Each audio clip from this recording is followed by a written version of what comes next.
My name is Sister Clara Reynolds, and for as long as I can remember, my life belonged to the church. I was born into a devout Catholic family in Charleston, South Carolina, where faith wasn't just a belief, it was the very rhythm of our lives. Our home was modest, nestled in a quiet neighborhood where the bells of St. Mary's Cathedral rang faithfully every morning. Those chimes weren't just sounds to me, they were calling, a reminder that life had meaning beyond the ordinary. My earliest memories are laced with the scent of burning candles, the echo of hymns soaring through vaulted ceilings, and the soft murmuring of rosary prayers whispered late into the night. While other children dreamt of adventures and ambitions, I found myself drawn to the sacred silence of the chapel. There, amidst the flickering candlelight and stained glass reflections, I felt closest to God. By the age of 10, I was already certain of my path. While my friends spoke of becoming teachers, doctors, or artists, my heart longed for something else. To live a life set apart, pure and holy, like the saints I read about in worn, gold-edged books. I wanted to belong entirely to God, to surrender everything and find purpose in His service. My parents, though proud of my devotion, often watched me with quiet concern. My mother, in particular, would stroke my hair and whisper, "Clara, the world is vast and full of wonders. Are you sure you want to walk such a narrow path so soon?" But my heart was resolute. To me, there was no greater calling. At 18, my dream became reality. With my parents' tearful blessing, I packed a small suitcase and stepped through the towering gates of Our Lady of Grace Convent in Savannah, Georgia. The convent, an imposing structure of weathered stone and ivy-covered walls, stood like a fortress untouched by time. Inside, life was stripped of distractions, a world governed by prayer, discipline, and absolute obedience. From this day forward, Mother Superior Catherine had said during my initiation, "You are a bride of Christ. Your life is no longer your own." I embraced the rules eagerly. Each day unfolded with mechanical precision. For 30 a.m., rise for morning prayers. 5 a.m., Mass and Eucharist. 6:30 a.m., silent meditation with the Rosary. By 9 a.m., we began service work, cleaning, cooking, and caring for the poor. At noon, midday prayers and fasting.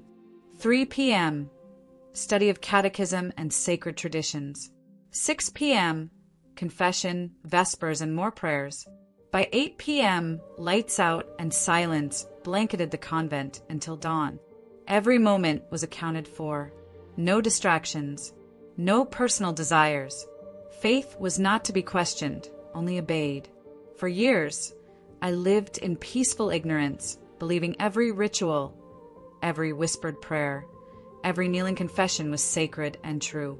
But as time passed, a faint, unsettling whisper began to stir in my heart. Doubt. It wasn't loud or rebellious, just a quiet question that lingered in the corners of my mind. Why did our prayers focus so heavily on Mary and the saints rather than directly on Jesus? Why were we taught to confess our sins to a priest when Scripture spoke of Christ as the ultimate forgiver? Why was personal reading of the Bible subtly discouraged, while church teachings were upheld as the final word? Each time these thoughts surfaced, I silenced them. Trust the church. Do not question. That was the mantra drilled into us. Doubt, we were told, was the devil's tool, a path to rebellion and spiritual ruin. But deep within me, something felt incomplete. I longed for more than rituals and recitations. I yearned for a true connection with God, one that transcended the formality of tradition. Yet, I kept these feelings buried, afraid of what they might mean. It was a cold winter evening when my life changed forever. I had just finished arranging the altar for the next morning's Mass, ensuring every candle stood tall and every cloth was perfectly folded. The chapel was dimly lit, the golden tabernacle gleaming softly under the flickering candlelight. I knelt before it, whispering my final prayers of the night. "Lord," I murmured, "I've given you my entire life. Help me serve you as you truly desire. As I rose to my feet, a sudden heaviness washed over me. My head spun, my vision blurred, and an icy chill crept down my spine. I reached for the altar to steady myself, but my legs buckled beneath me. My chest tightened, as though invisible hands were pressing down with unrelenting force. Gasping for breath, I clutched at my habit, struggling to call for help, but no sound escaped my lips. The world around me darkened, the chapel walls fading into shadows. The last thing I saw was the flickering flame of the altar candle dimming into nothingness. Everything went black. Before we continue with this incredible journey, take a moment to become part of our community. Subscribe to the channel, leave a like, and stay with us as we unveil the deeper truths behind this life-changing experience. Together, we'll explore stories that inspire, challenge, and awaken the soul. Darkness. Silent, absolute, and consuming. I had always imagined death as a quiet slipping away, like falling into a deep sleep. But this was different. I was fully aware, more aware than I had ever been. The sensation was surreal, as though my very essence had been peeled away from my body, leaving behind the shell that once defined me. At first, there was only stillness. No pain, no fear, just an empty void stretching into infinity. I floated, weightless, untethered from the confines of flesh and bone. The chapel, the altar, the flickering candles, all had vanished into the abyss. Then something shifted. A light, distant yet impossibly radiant, pierced the darkness. It wasn't like the sun or any earthly illumination. This light was alive, pulsating with warmth, love, and a peace that transcended understanding. It drew me in, gentle yet irresistible, like the embrace of a long-lost friend. I moved toward it, not by choice but by an unseen force guiding me forward. The closer I came, the more the light expanded, enveloping everything in its path. My fears, my doubts, even my memories of the convent life, they all melted away under its compassionate glow. And then I saw them, beings of light, radiant and pure, stood on either side of the path before me. They had no wings, no halos, yet their presence exuded an undeniable holiness.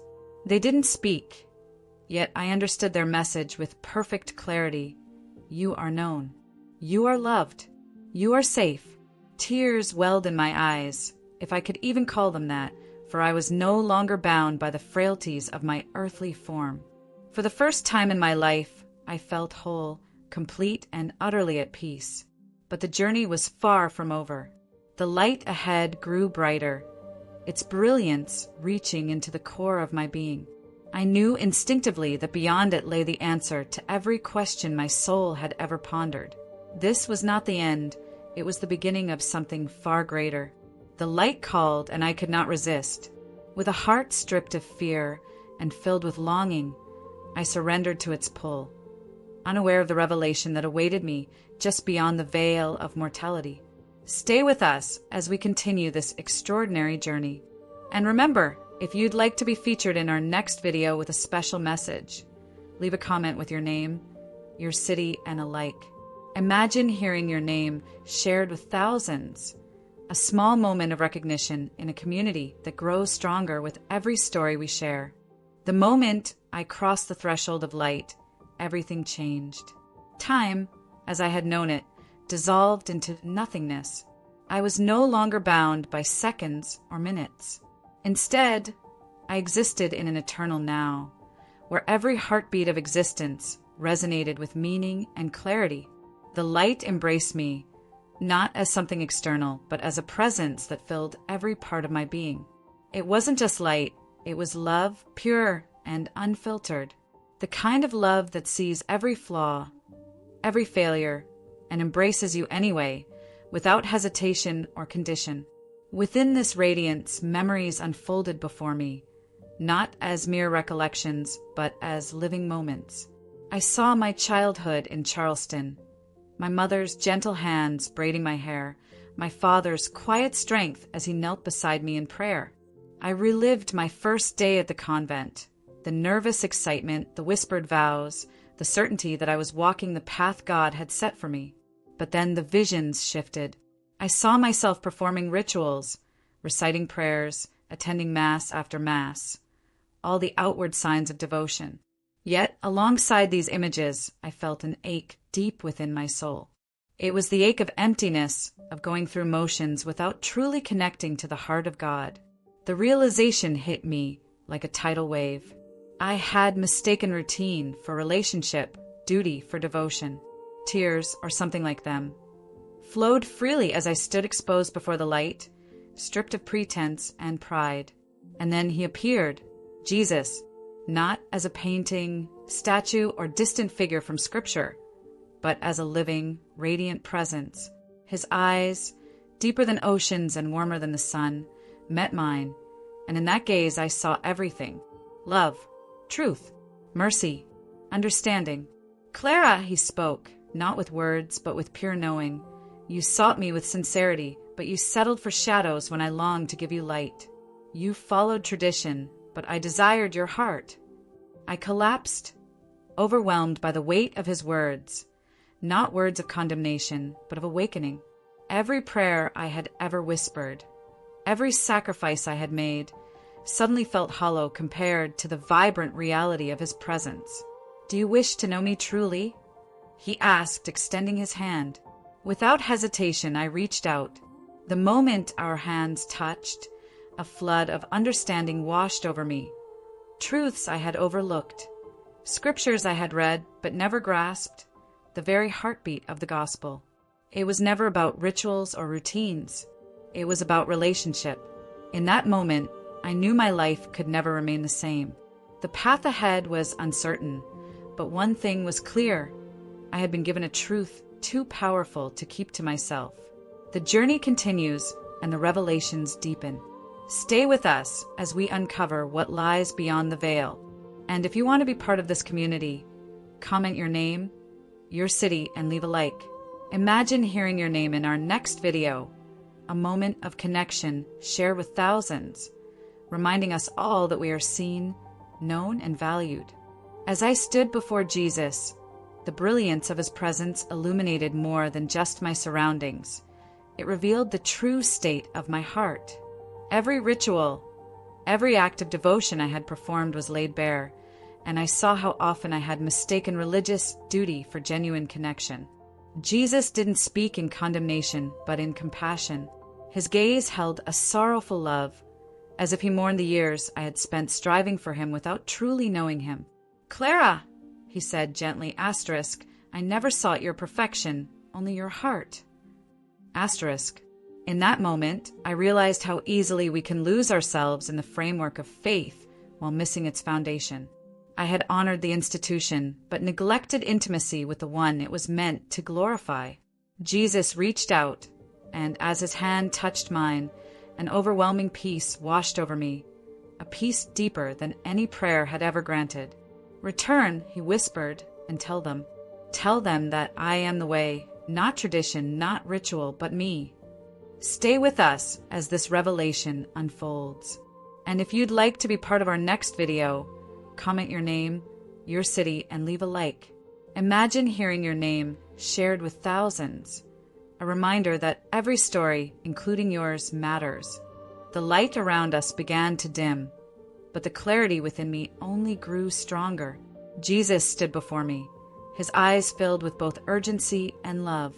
Clara, he said, you cannot stay here. Your work is not done. I wanted to protest, to remain in the peace of his presence, but deep down I knew he was right. This experience was not meant for me alone. It was a commission, a calling to share the truth I had just encountered. Tell them, Jesus continued, that I seek hearts, not rituals, love, not obligation. Many believe they know me, but they follow traditions without ever encountering my presence. Lead them back to me. His words burned into my spirit, igniting a sense of purpose unlike anything I had ever known. I nodded, tears streaming down my face. I was ready, not to return to the life I had known, but to walk a new path, one defined by truth and love. The light around me intensified, and everything began to fade. "Go," he whispered one final time before it's too late. The journey continues, and the message grows clearer. If you'd like to be part of our next video, comment your name, your city, and leave a like. Imagine hearing your name shared with thousands, a testament that your story matters and that you, too, are seen and known. In an instant, the light vanished, and I was falling, not in fear, but with purpose. The warmth of Jesus' presence lingered, like an ember burning within my chest. My mission was clear, and there was no turning back. I gasped as my eyes fluttered open, the sterile white ceiling of the hospital coming into view. The beeping of monitors surrounded me, and the worried faces of doctors and nurses blurred through my tears. "Asterisk, she's back!" Asterisk, one of them exclaimed. But I was not the same. The woman who had knelt in that chapel, bound by duty and ritual, was gone. In her place stood someone renewed, awakened by truth. My heart pounded with urgency, not for myself, but for those still living in the shadows I had once known. I spoke to everyone who would listen, fellow sisters, parishioners, strangers on the street. Some wept, their hearts stirred by the message. Others turned away, unwilling to question the comfort of tradition. It didn't matter. The seed was planted, and that was enough. Jesus doesn't seek perfection, I would say. He seeks relationship. He longs for your heart, not your habits. Seek him, personally, intimately, while there is still time. And now, I'm sharing this story with you, not for fame, not for recognition, but because the truth is too powerful to keep silent. If this message touched your heart, join our community. Like this video, subscribe to the channel, and share it with someone who needs to hear it. We don't earn anything from this. We do it because we believe in it. Your support means the world and helps us continue spreading hope and light. And don't forget, if you'd like to hear your name in our next video, comment your name, your city, and leave a like. Imagine the joy of hearing your name shared with thousands, a reminder that you are seen, valued, and never alone. The days that followed my return were surreal.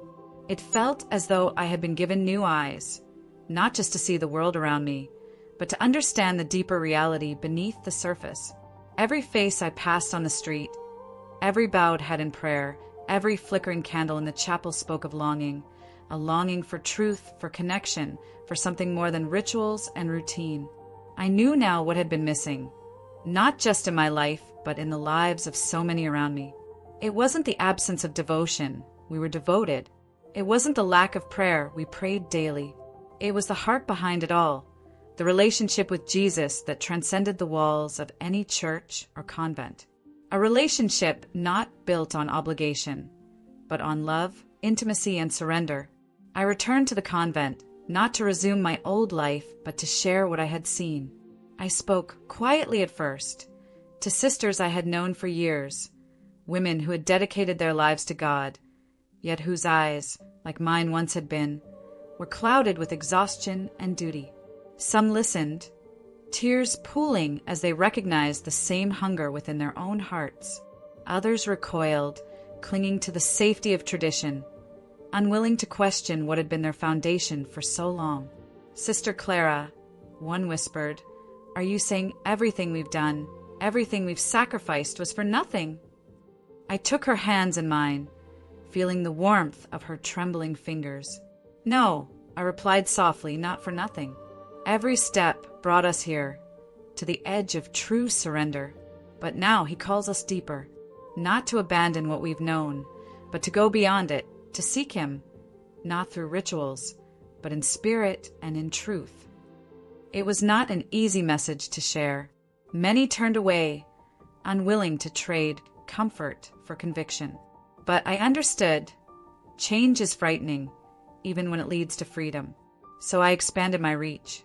I spoke in small gatherings, shared my story online, and met countless souls who echoed the same realization. Asterisk. I've followed religion my whole life, but I've never truly known Jesus. Asterisk together, we prayed, not rehearsed prayers, but raw, honest cries from the heart. And in those moments, the light I had seen beyond the veil seemed to touch us once more. Now, as you hear this story, know that it is not by chance. Perhaps you, too, have felt the weight of duty without the joy of connection.